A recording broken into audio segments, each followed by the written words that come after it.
Keeping the scenic city safe. It can be a challenge for Tennessee's fourth largest city, one at the forefront of innovation, growth, and technology. But as the city continues to grow, so do some crime statistics, including crimes that put the city in the national spotlight. Tonight, we talk to Chattanooga's mayor and police chief and ask how efforts in the last year have paid off when it comes to fighting crime, the biggest challenges right now, and how they're staying ready and preparing for the future. Our News Channel 9 live town hall starts now.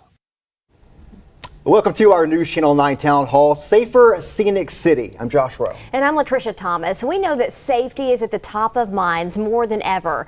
That's why we're doing a deep dive tonight into how it affects one of our most populated hometowns. Let's meet our panelists tonight. Mayor Tim Kelly, Chattanooga's mayor, has been for the mayor just under 3 years now. Chattanooga native, local businessman before all of that, going to City Hall. Thanks for being here today. We appreciate that. Thank you for having us. Police Chief Celeste Murphy is also here. I've been about a year and a half on the job. Yeah, almost 2 years. 25 years in law enforcement. A little bit more, yeah. Okay. About 20 years in Atlanta before you came here? 25 years in Atlanta. 25 years in Atlanta. So now we've got the quick resume in. That's right. Yeah. Well, let's talk about this before we get into stats and numbers and these kind of things.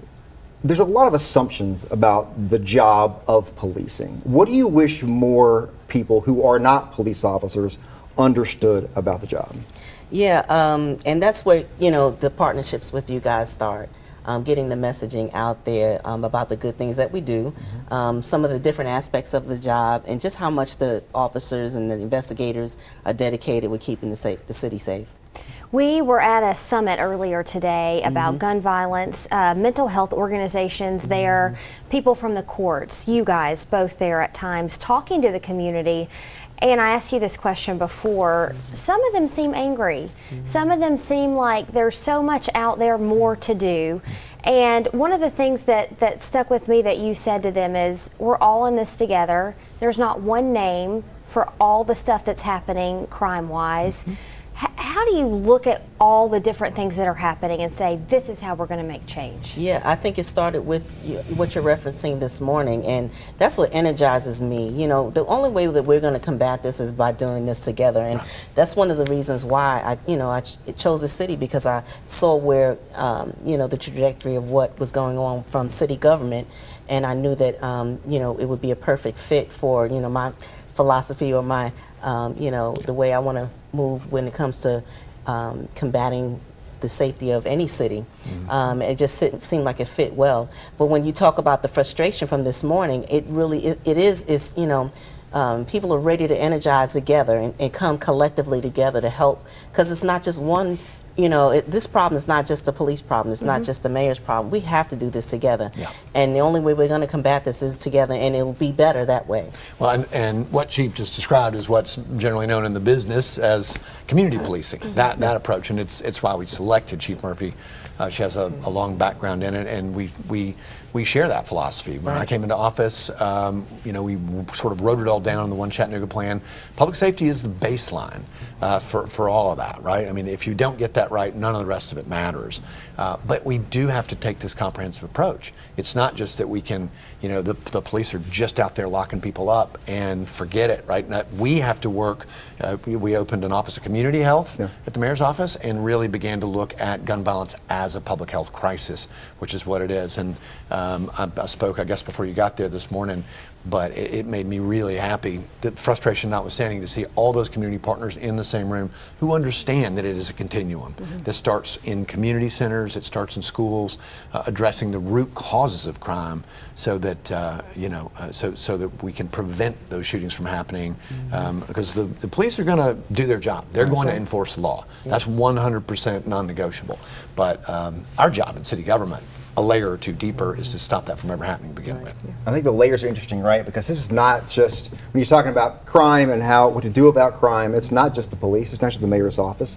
You got judges and prosecutors and state lawmakers and federal lawmakers. I mean, there's a lot, it's a complex system, right?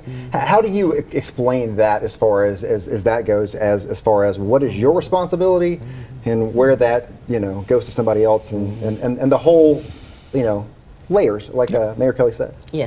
Well, first thing we got to remind people is that there's nothing wrong with doing having two strategies going on at the same time, the short strategy and the long strategy. So, of course, the short strategy is going to be law enforcement, because we do want to hold people accountable for these violent crimes in our city, to hold them accountable. So what we're doing good right now, CPD, is we are bringing a lot of these cases to resolution. We're bringing closure to these families and these victims. We're good at that, and we have been doing it. And we're sending a message that if you do commit a crime in Chattanooga, you're going to get caught. So that's the first part of it. And then the next piece is make sure that we hand, and thank goodness we do have a good relationship with our district attorney.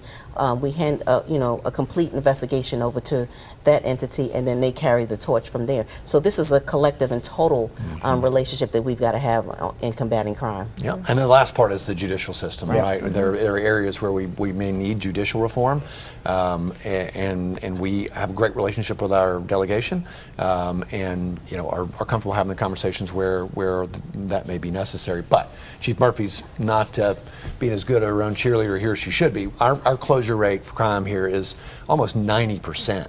The national average is around 50, and that's over the course of a couple of years. That is freakishly high. What have you done to make that number change? What specifically helps push that? It's all what I just said. It has to do with, one, making sure we're paying attention to some of those root causes and building programs that help.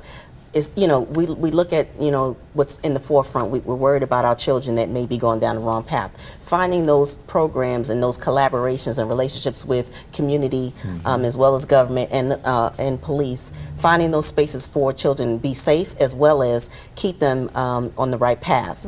It's also, from the police aspect, we're doing things like finding grants and things like that to help us, support our budget, and finding technology advancements to help be a force multiplier, for us in our mission to combat crime. I would also just say it's about two other things. Trust. Right. Again, it's not coincidental that these numbers went up when Chief Murphy came to work, because it really is about community trust. And when folks see somebody that looks like them, the department is improving in its trust. And our Chattanooga men and women of the Chattanooga Police Department are just good at their jobs. It's an excellent department with a long and storied history. So, that's certainly part of it. You talked about some of those numbers. We're going to get to some things you guys provided us in just a second. Another thing we have, Hamilton County's Health Department just released a public survey today. Most of the respondents were from residents of Chattanooga. It's a list of 27 issues, and they prioritize their concerns. The top 4 listed as major problems in the community were access to affordable housing, affordable child care, gun safety, which is one of the things we're talking about today, and substance abuse, in that order.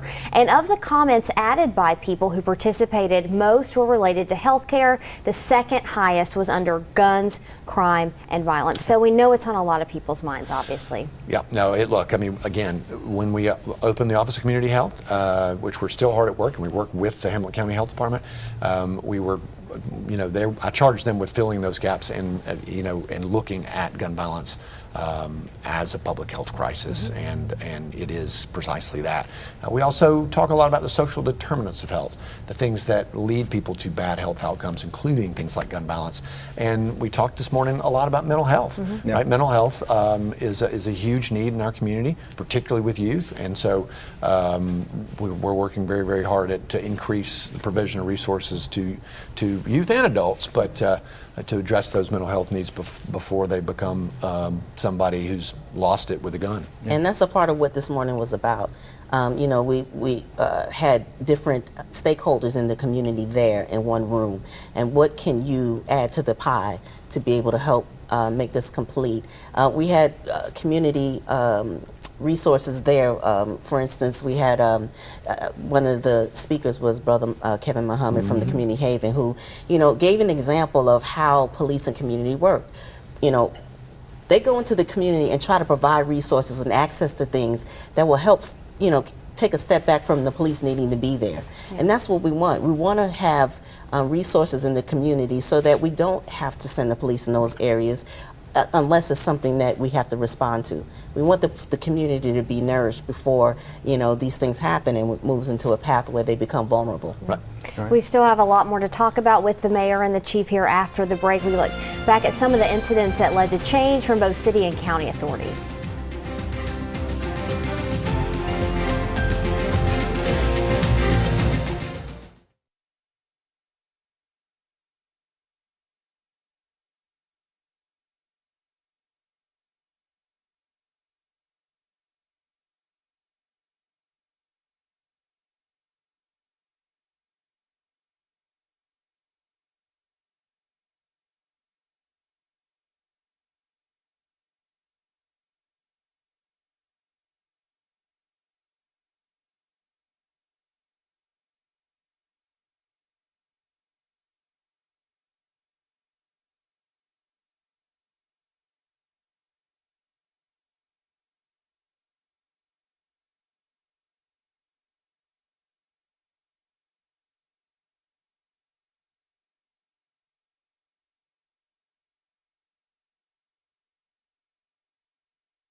Chattanooga became part of a larger national discussion on crime just less than 2 years ago. That's when 6 teens were shot near the aquarium in 2022, and then just a month later, 3 people died and more than a dozen were hurt at a shooting on Macaulay Avenue outside of a bar there.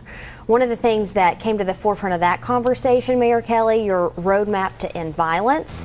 Tell us some of the high points of that and how it's been going since then. Well, again, as we talked about a little earlier, most of that relates to our work to address the root causes. We recruited a really great team, including Chris Sands, who work in the Office of Community Health, to work with youth to try to, and gun violence interrupters, to intervene before these things happen. The police department also picked up some personnel to help them connect into the community through social media and other ways to stop these things before they happen. And the work is working. Again, a lot of the work with youth takes time, right? It will take years to pay off, but we need to sustain it and stay with it, and it is working. I think some of the language around that in policing is focusing on the problem, not the crime. Is that part of what you guys talk about? Yeah, I mean, absolutely. You know, speaking of Chris Sands and his shop, a lot of that is just collaborating with them on whether it be events, making sure, you know, we provide the security or just mentor kids, you know, any outreach that we can add ourselves to. And it develops relationships with the children, and so much so that, you know, it's creating programs for us within the department, because we're looking for ways to bring on young adults earlier on the department, be in the culture and employed by the department, and pipeline them hopefully to the police department in some type of role. Yeah, I should also say we're part of a Partnership for Safety program that the U.S. DOJ, the Department of Justice, puts on. A lot of fantastic resources there, and going back to that, and our gun crimes unit is a really nation-leading, award-winning department. And again, if you can, that super high closure rate of almost 90%. Criminal Justice 101 is if you lock people up for a crime, that is the best single deterrent of crime, and we're doing a great job of that. And you talk about guns. I know that some of the language, some of the focus has shifted across the years through different police administrations. You had a real focus on gang violence at one point. Then you had the Violence Reduction Initiative, and now more of a gun unit type thing. How does evolving that, is it hard to start another topic? Is it hard to start another focus? Or do you really see change when you narrow down in one thing like guns, like you guys have really looked into? Right, so we're not necessarily just only focusing on guns. So, but that's where the majority of the violence can come from. But intelligence on gangs or any other genre is all intermingled within that. So, you know, whenever we use what makes our gun team so successful is that when they focus in on any crime related to a gun, regardless of whether it's involving a gang member, it's a domestic situation, or random, it doesn't matter. We're still going to do the investigation and bring resolution to that case. So they're all still intertwined with us focusing anything that's related to gun violence. It could be any entity that brings us to that crime. But it doesn't change the focus at all. Right. I think when that change was made, which was actually before Chief Murphy came on, the idea was this is about the behavior, not who's doing the behavior. Again, we're going to follow the lead back to whoever's doing the behavior, but ultimately it is about the people who make the very poor decision to pick up a gun and use it in violent crime. Right. Yeah, I think your office into some stats over the years and kind of looking at where your department is having some success and those kind of things. And if you look at it across the rate, across the line, homicides per 100,000 people compared to some other cities, some close and some not. Obviously, Chattanooga compares fairly to those cities as well. We talked about clearance rate as well. Chattanooga is doing well in that. When you look at some of these things, right, across the board, right, you can look at any metric and come up with your own, you know, thought around it that is complex in some ways. But how do you think about it when you do see stats that show either progress or things that maybe are stagnant, and where you decide to make those decisions about what to address and how to address it? Yeah, so what that does, the way those comparisons are laid out, it levels all the cities off regardless of population, right? It gives us a percentage per capita. And that's what, you know, evens the field with all of us. But what you do when you get that type of data is you say, okay, One thing we know we're getting right is we're getting our investigations to resolution. We have a great partnership in Chattanooga that's kind of unique. You know, when I speak to other chiefs in other cities, is that we have partnerships with our bordering municipalities around us, police departments, as well as our county departments, our state departments, as well as our federal departments. There's just a relationship there that intermingles the intelligence that all of us gather. We meet regularly. We talk regularly. There's no siloing of information, and that's what makes us a great success. Can you explain that a little further, how it's different here than other places? I wouldn't say that we're the only model of that, but it's from my own experience and from talking to other chiefs in other cities, we have a great relationship that between all of those jurisdictions that makes us such a success that others don't necessarily have that connectivity. A lot of it may be because of the size of our city, but at the end of the day, I'll take it. You know, it works, and we're going to keep using it. When you talk about partnership too, the Hamilton County Sheriff's Office stepping in after the murder of Chris Wright downtown, saying we want to send our deputies there to help patrol. Has that helped? Of course. Listen, when I first got here, the first meeting I had within a couple of months of me being here, I had every jurisdiction in the Hamilton County space, all the way up to state officials and federal officials, and we met at my headquarters, and I said, look, this is what I know, this is how I've learned that law enforcement works. We have to work together. So we've always been working. It was nothing new from that incident. It was intentional that we wanted the community to know that this is what's happening. So that's always been there, and this is their jurisdiction as well. So they have always enforced the law within this county. I just want to say too, on the slide about homicides per 100,000, that is kind of the gold standard metric. And you hear a lot of things, right? And you know, you look at social media and people think Chattanooga is not a safe city. Look, one homicide is too many, period. I mean, that's a fact. But we are not even in the same ballpark as a lot of cities we're often compared to. And that's due to the hard work of the men and women of the Chattanooga Police Department. And the main thing you want to look at is that we're trending down in the last 5 years on our homicides, and that's important. As long as we're tracking on a decline, and that's the, you know, that's what you look for. You know, again, one is too many, and I don't think anybody in any city in this country will say, you know, I'm going to get crime down to zero. You know, that's impossible. But what we can promise is that our officers are going to work hard when it does happen to bring it to resolution. Mayor Kelly, you made a great point there about the perception and like, which you'll see on social media, that kind of thing, right? I don't think people really understand how high your clearance rate is. I don't think that's been said publicly enough for people quite, oh, I get it now. Well, don't take this personally, but I think part of the problem is with the media environment and the social media, because we know that, you know, fear sells. And so if you're trying to build followers or sell advertising, a lot of times it's those stories that sell better. But we have some very good news to share here, and the fact of the matter is, I mean, all we can do is come and talk to you about things like this with the facts. Well, we appreciate this open conversation and getting to the root of more of these, because the longer time we can take with it, the more we can really dig into some of these issues. Deeper understanding for sure. Still more to get to today. I'm going to dig in more into youth crime and violence and a check on your forecast as well. That is after this break.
Well, this afternoon we were 1 degree shy of the 70-degree mark, a far cry from this time last week. And I hope you enjoyed the nice break from the Arctic chill and the heavy rain, because the heavy rain, that's coming back tomorrow, and that has us on weather alert. Flood watches are in effect, a low-end threat that a couple of storms could be severe, and an additional 1 to 2 inches of rain falling on already saturated ground has us weary of some flooding around. That's why flood watches are out through at least tomorrow evening. They'll expire. Different expiration dates very late through Saturday night, but second half of the weekend, Sunday, we should have drier weather returning, but a bit colder. So the radar views a dry one now. A lot of clouds are in place. We've enjoyed a little bit of sunshine this afternoon, but more clouds and rain will drift in from the south and west. This is where all of our rain is coming from. And again, as I mentioned, there is a chance that a few of the storms could be strong to severe, mainly providing some strong wind gusts, slightly better chance just to our south from Birmingham, farther south through South Alabama. Most of us under that level 1 risk that a few storms may provide some strong damaging wind gusts and, of course, some frequent lightning and thunder. So we'll be tracking that as well, along with the flooding threat throughout the day. So here's the timing. Throughout this evening, not much going on. But after midnight, during the pre-dawn hours, here comes the rain, perhaps some thunder, giving you an early wake-up call tomorrow, and often on periods of rain throughout the first half of the day. By lunchtime, maybe a little bit of a break before an afternoon round of rain and storms moves in. Finally, by tomorrow evening, most of the rain exits, and so does the warm air. By the time we get to Sunday, it's nothing Arctic as far as cold, but it'll feel more like typical day of January, with highs in the 30s and 40s, even a few scattered flurries across the plateau. No big deal, though. As far as the rain, though, it could be between 1 to 2 inches locally, but again, that's falling on already saturated ground, so it's like pouring water on a wet sponge. It's got nowhere to go but run off, so expect areas of flooding to result. So tomorrow, again, stay alert. We'll keep you updated off and on periods of rain, some embedded storms. Temperatures still warmer than average, though not as warm as today, with highs in the 60s. Once we are past tomorrow, we are dry for quite a while. Now, granted, it will cool down, but more typical for late January and early February. Highs in the 40s and 50s, and most morning lows in the 30s.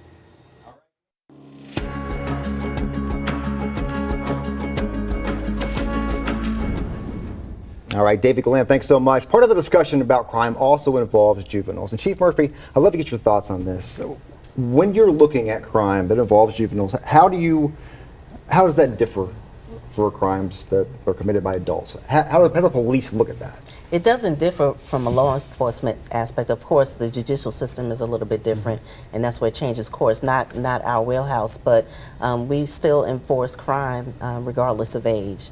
But of course, you know, children are my passion. So, you know, besides just the law enforcement piece, I'm very tuned in and locked in with what else are we doing to get to the root reasons why that juvenile went the wrong path.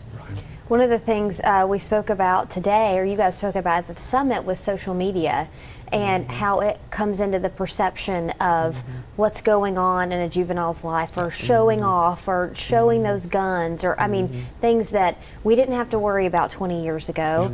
How do you see some of that playing into the crime that's happening today and just their thought process behind it? Yeah, well, it absolutely has a big influence on it, but the good part about it is the police are getting better at social media as well, so it's helping us in a lot of our investigations. Yeah. Do you have specific officers who sit there and peruse social media looking for, you know, things that are about to happen, things that are being threatened, that sort of thing? We have certain units that specifically specialize in that, but I'll be honest with you, with the younger officers that we have out there, even the ones that answer 911 calls, a lot of them are all engaged with that same, you know, skill set as well.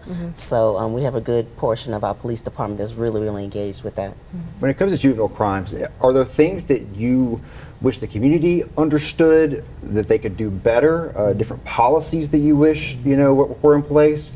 How do you feel like things outside of policing could affect that? Yeah, just the education that we provide. If we can just keep getting, you know, our messaging out to the community and them coming on board with us, we've got to stand united with this. The community's got to do their part, and we do our part together. Yeah. And I should say too, Mayor Murphy, not quite there yet, but Chief Murphy and I are both members of the Children's Cabinet here locally, which is a really great organization. Includes Dr.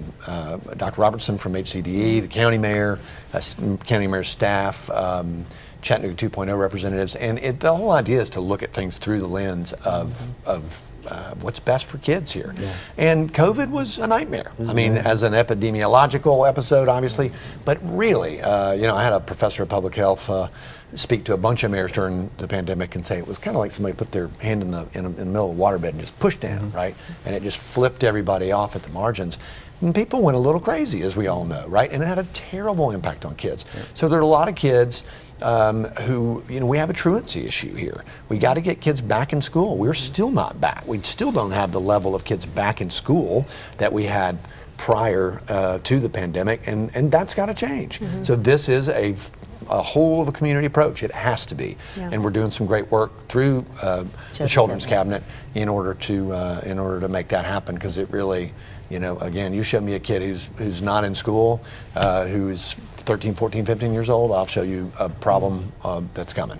And some of the issues that come along with that, one of the best speakers I've heard in Chattanooga is Judge Philyaw, one of the juvenile judges, talking about, you're looking at the crime, but what you don't see is an absentee mom, or being at home by yourself all night long, or not eating, or being, just so many of these things that play into these court cases and these crimes that people never hear about. They hear the crime, the end result. Well, and Judge Philyaw is a member of the Children's Cabinet as well. He has some really, really constructive suggestions about how things might change. And I know, I'm told that may be something the legislature takes up at some point soon to think, how might we tweak or change juvenile justice reform for better outcomes. Right. One of the things that's a success of the Children's Cabinet that we're really now getting the pulse on is that, we as adults, we craft what we feel should be best for the juveniles, but what Children's Cabinet does is it brings in the voice of the child. What makes you safe? What makes you feel safe? What are some strategies that we can do that you think will be more effective? So that's one of the successes of that. And what have you heard from that? When you get the children to tell you what they want, what would make them feel safe, what do you hear? Well, a lot of them just want a safe place to have entertainment, play. Oftentimes, a lot of pieces that we miss are with education as well as nutrition. And that was one of the things that came up this morning. Kids are hungry. I just recently read an article about a school system that had to do a GoFundMe to pay off the debt of unpaid lunch balances, and that's just sad.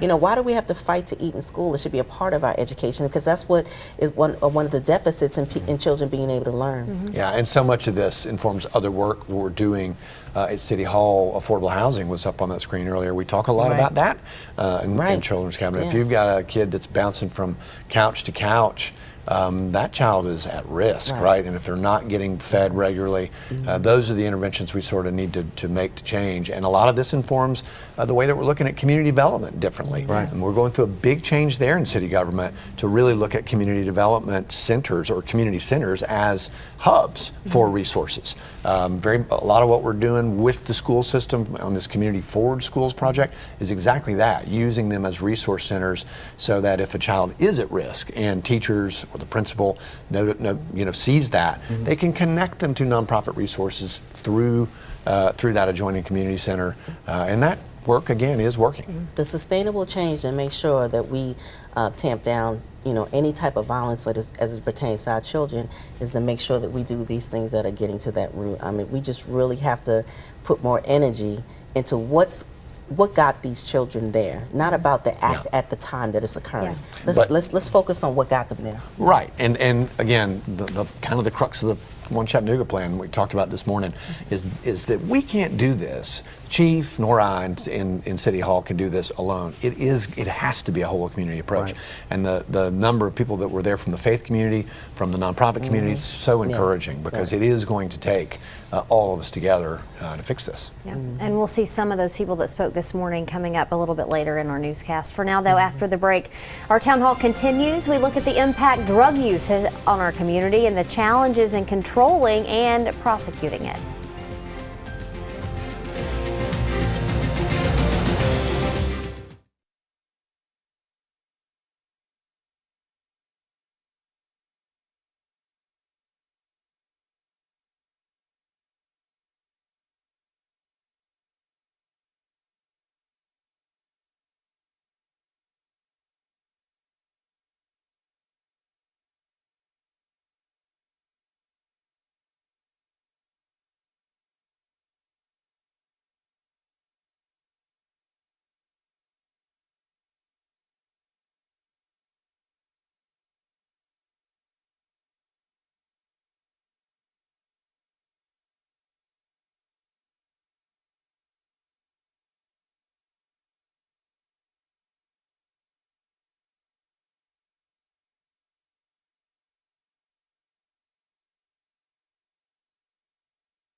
We hear about it all the time, drugs and overdoses taking a toll on communities. According to recent data from Hamilton Counted, 2022 compared to 2023 has seen a decrease in overdose deaths, but since 2018, fentanyl has remained the leading drug in fatal overdoses. According to Hamilton Counted data, fentanyl remains the driver in overdose deaths since 2018. It is a scary drug. It is out there. How often are you guys seeing it? Every day, all the time? Yeah. It permeates through, the drug culture itself. But, successfully we've seen a drop 18% in our overdoses compared to last year. So, and I think that speaks to our enforcement efforts increasing. It's giving us a little bit more opportunity to go take the drugs off the street so they're not easily distributed. And so 18% more lives have been, been affected by that. It's a big number in the right direction. And, just in other areas as well, we've increased our DUI enforcement by about 22%. So we're taking unsafe drivers off the road, and sometimes in those cases you see where alcohol and drugs mix as well. So, we're really increasing our efforts in those areas to make sure we keep people safe. That was an alarming statistic for me, even coming from Atlanta, to hear about how fentanyl was crippling the community here. Yeah. And when you're talking about the other things we talked about already, right, where you're not focusing on the crime, you're focusing on the people and the problem. With drugs, it's a very different problem because you can arrest people, you can do those kind of things, but that doesn't cure addiction. Right.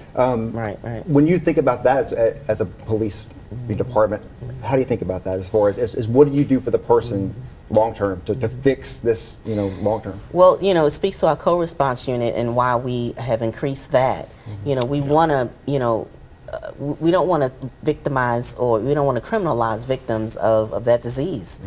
But when a law is broken, we enforce it. But if we can mitigate an arrest from occurring, then that's the route that we want to approach. We want to more so go after the offenders that are putting that drug out there. Sure. Explain a little bit more about the co-response unit. Yeah. So this actually started. I'd like to take the full credit for it, but it started right before I got here, and so we pair up an officer with a social worker, and it also helps us with our 911 responders. So they're able to see someone in crisis. They call that unit, and they go there and mitigate, do the therapy, do the resources, the outreach, whatever's needed, referral services that are needed to mitigate that situation, and then our officers can go out into the street and handle crimes and avoid violent crimes in our community. But it's been extremely successful, so much though that we were able to add another team, and we looked in the future to be able to increase that. It's been working wonders, and we're actually a flagship department for other cities that want to create that model as well. Yeah, I'm not a criminal justice expert, but that was the one thing when Chief Murphy came on that we had already decided. I had done that research with my staff at other cities, and frankly, a little risky putting somebody out there who's a social worker in harm's way. But again, they've done a great job with it, and it has had tremendous effect. It worked exactly as we hoped it would, and so we look forward to expanding that At the end of the day, it's what we teach our officers is de-escalation. So they have an expertise that we don't necessarily have, but they're learning from each other.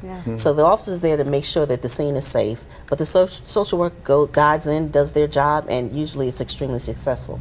Yeah, Mary, you talked about not coming from a policing background, so to speak. There, when you're thinking about policing and resources they need, especially specifically in drugs and these kind of things, what's out there that you're looking at as far as what could help these folks down the road? I mean, I read a lot, and I defer to the experts. I mean, again, they do a tremendous amount of, Chief Murphy and her staff take advantage of all the training available. I talk to other mayors who are in the same, I mean, you become sort of an armchair expert as a mayor at everything from policing to wastewater management, right? And so, and I try to be there as a resource and listen to the best practices and pick up and have full faith and confidence in Chief Murphy, and so I may suggest some things to her, but I let her run her department. Yeah. Another department you said you work well with, the Hamilton County District Attorney's Office, obviously on the prosecution end. Now, we talked to District Attorney Coty Wamp late last year about the focus for prosecuting people involved in drug crimes. We are not trying to prosecute addicts. Of course, it's against the law to have and possess controlled substances. And I'm not saying you're not going to be charged and we're going to have to deal with that. I'm just saying that's not our focus. Our focus is on the high level dealers. There's always going to be addicts, and we need to focus our resources on helping those people, getting them off those drugs like Coty is doing. We need to focus our prosecutorial resources on the big drug dealers, and that's what we're doing.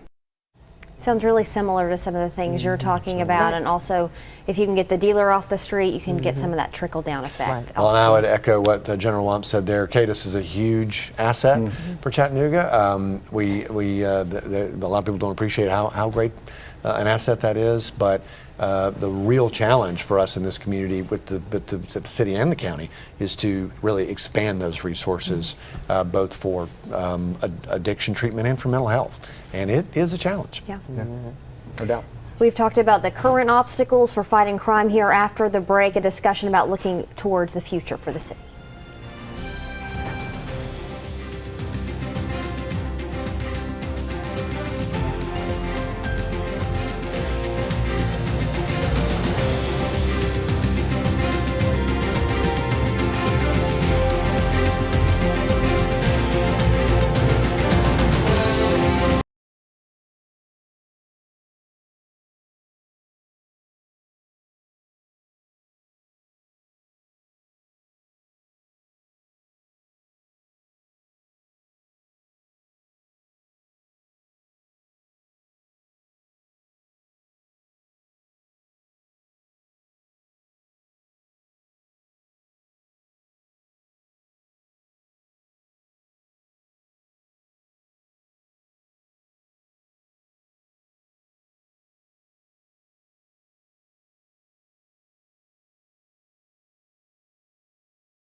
Thanks for making News Channel 9 your trusted source for local news. For updates and the latest on breaking news, hit that subscribe button and turn on notifications.